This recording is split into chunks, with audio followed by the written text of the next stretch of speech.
Welcome to the AFR Saints channel, where we provide you daily content on your favorite team, the New Orleans Saints. Do us a favor and hit that subscribe button. Be sure to leave your comments below and smash that like button. Who dat? If you missed Scott Shanley, he was here a little more than an hour ago. Made my eyebrows raise a bit when former Saint linebacker had this to say about Derek Carr and the whole retirement situation. First of all, to me, I don't know many players that are not going to get a surgery for $30 million. So the fact he didn't go have shoulder surgery to get $30 million guaranteed tells me the team said, listen, we're going to fight for that $10 million we gave you unless you just get out of here. And I think that's the reason why he didn't get shoulder surgery and sit on IR for a year. But even going a step further, why did the guy even get $10 million? I mean, why was the physical not done in early March? You had every opportunity to get out of this contract. It's weird to me that you paid a guy $10 million and then found out a month later that he didn't have a very good shoulder, and you had to move forward in a different direction. It seems fitting this is how the Derek Carr era ended.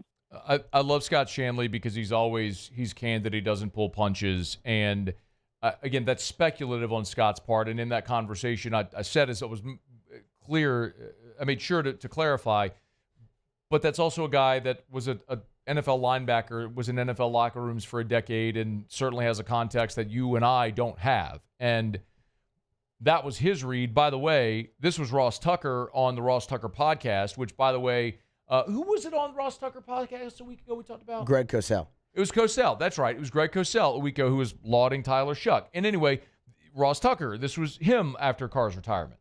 Number one, NFL players do not voluntarily give up $30 million.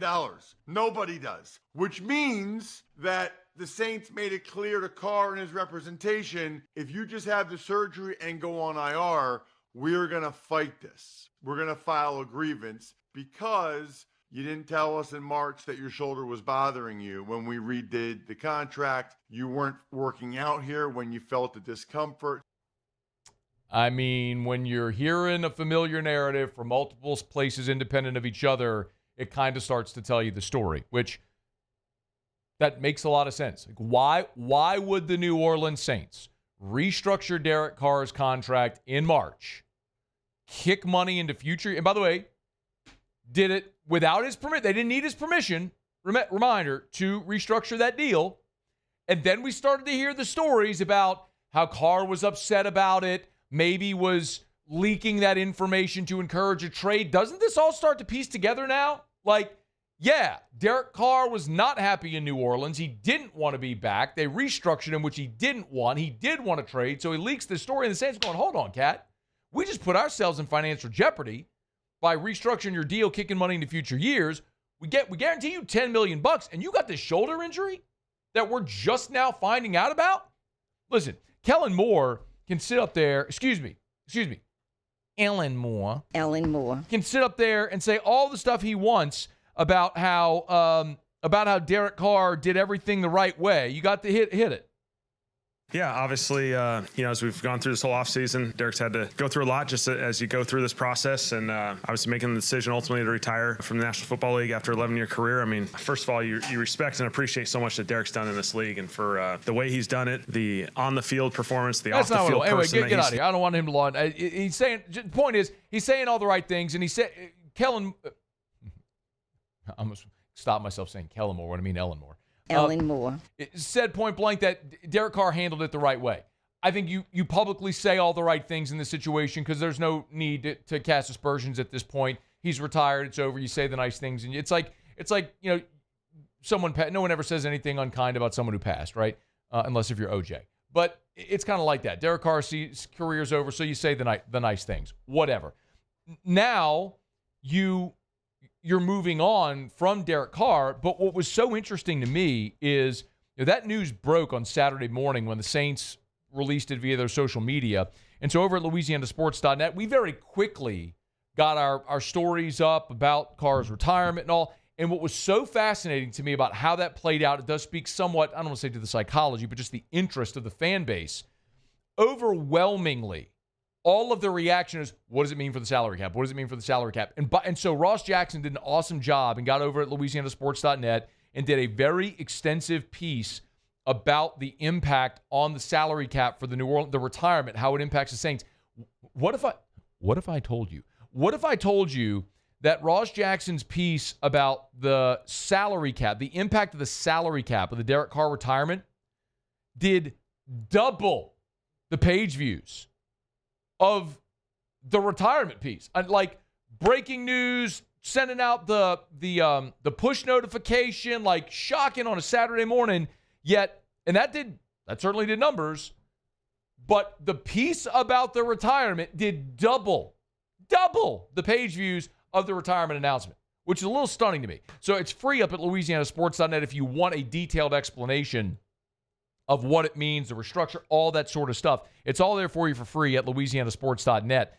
But ultimately, the big deal here is the money that New Orleans had kicked into future years by this restructure basically gets undone by the retirement. Now, that money doesn't go away, right? Like the guaranteed money is still guaranteed whether the player is playing or not. So when the New Orleans Saints guaranteed Derek Carr $100 million, they will have $100 million count against their cap for Derek Carr, however it comes to pass. So this year, the belief is that Carr will get a $1.255 million base salary, which is the veteran minimum.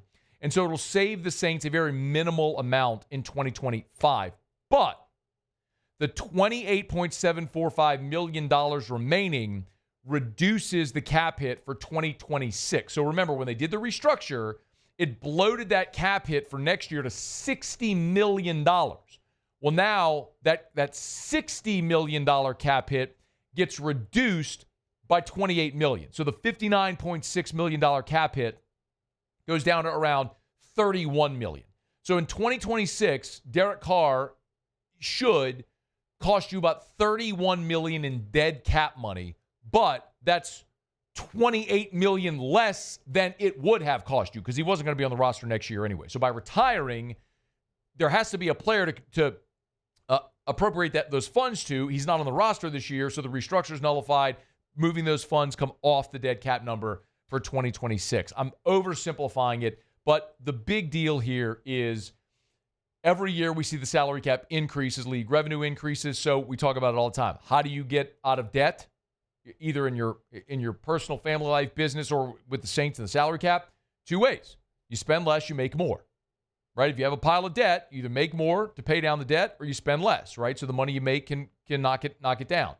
Well, in this instance, the salary cap is going to go up, which helps, but now you're going to have your bill reduced by $28 million in 2026. Again, it doesn't help you really a lick this year, but in 2026, it'll make it more palatable, and maybe that's a year when you're coming off what is likely going to be the worst Saints season since the Katrina year. I have no confidence in this team in 2025 to achieve anything. You're going to have a rookie or a second-year quarterback. You don't have viable, explosive weapons on offense, and your defense is old. So I don't think they're going to be very good at all. But that means when you go into 2026, as you're amid a rebuild, you'll have draft capital, you'll have money to spend, and a young quarterback that you either believe in Tyler Shuck, or you draft whoever you believe your franchise will be in the first round in the 2026 draft. So as much as I, and I think many of you, have pounded the table demanding you tank, you rebuild, as tough as it is to say that and to live through it, and as much as the Saints have resisted that, very obviously, by their continuing to push money into future years and restructure deals.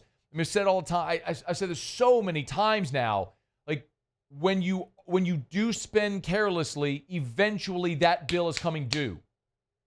And you can avoid it, and the more you avoid it, the more you compound the issue and the bigger the debt you're going to have to pay in the future. And that's where the Saints are. And they've continued to run from it by trying to win now. And I was okay with that with Drew Brees, because you were trying to get one more for Drew Brees. And it just didn't work out, and that sucks, but that's a reality. You spent a lot of money, you took on a lot of debt, and you didn't get the payoff. You made a big invest, like you went all in to build your $1 million business idea, and you went belly up. And as much as that sucks, it's a reality. That's the risk you took. That's what the Saints did here. They went all in to win under Drew Brees. They took on a major future debt, and they just continued to push that further and further and compound the interest. So eventually this day was going to come, and they fought it forever, but now the day is here because of something they weren't choosing. They were planning to go into the season with Derek Carr, trying to build a winning roster around Derek Carr. But now there's no Derek Carr, and so you're stuck. You're not going to be able to get a viable quarterback to let you compete this year, not that you were going to compete anyway. So now it is reset. Purge whatever asset you have that you can get young, inexpensive future assets. Continue to get your cap in a better situation to where you go into next year, into 2026, with a bevy of draft capital and money to spend. And that's when you start to build your roster appropriately. And maybe it'll be behind Tyler Shuck at quarterback. Maybe he goes and surprises everybody with a very solid rookie campaign, and you believe this is someone you can build around and behind. We'll see how that goes. They're just starting as rookie minicamp's getting underway. But Kellen Moore, as a first-time head coach, inherits an absolute mess. But coaches have inherited worse and come through it. See if Moore can do it in New Orleans. Hey, thanks so much for watching. Please leave your comments. I love to interact. And be sure to hit the red subscribe button below.